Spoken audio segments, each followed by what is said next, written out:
आपने देखा होगा कि जब किसी की मृत्यु हो जाती है और उसे अंतिम संस्कार के लिए शमशान ले जाया जाता है तो उसके शरीर को जलाने से पहले उसके सिर पर डंडे मारे जाते हैं।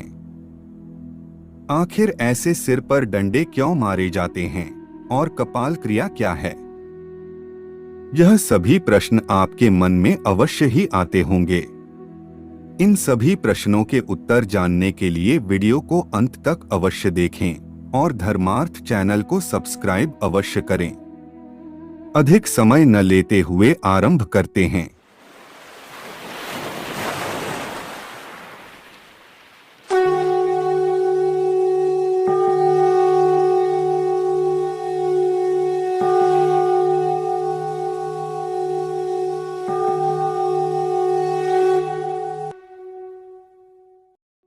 हिंदू धर्म में 16 संस्कार होते हैं। उसमें सबसे आखिरी संस्कार को अंतिम संस्कार कहा जाता है।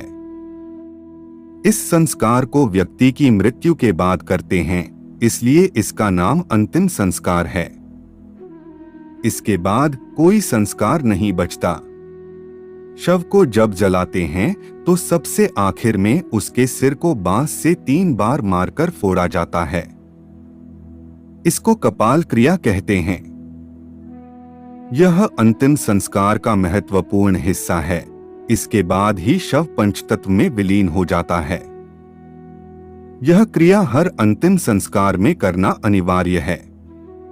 शास्त्रों के अनुसार मनुष्य के शरीर में 11 द्वार होते हैं। इन्हीं के द्वारा जन्म के समय आत्मा शरीर में प्रवेश करती है और इन्हीं रास्तों के जरिए बाहर निकलती है।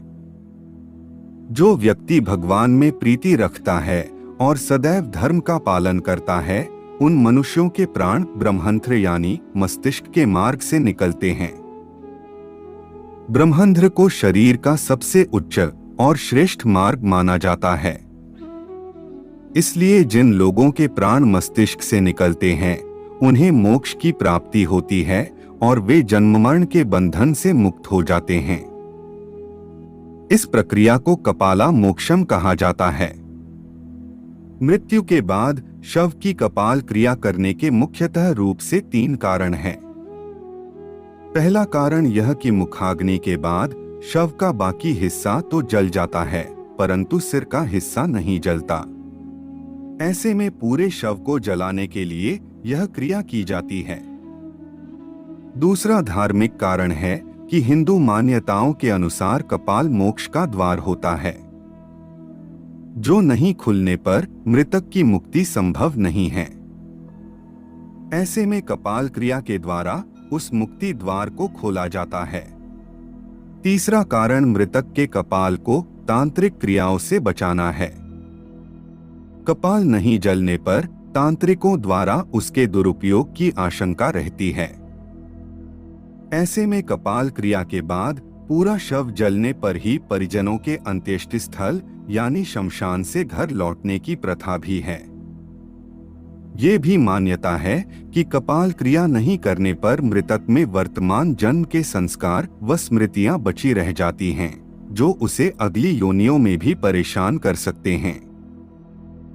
हम आशा करते हैं कि आपको अपने प्रश्नों के उत्तर भली भांति मिल गए होंगे।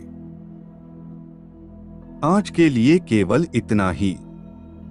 जाने से पूर्व वीडियो को लाइक करें व चैनल को सब्सक्राइब अवश्य करें। तब तक के लिए जय जय श्री राम।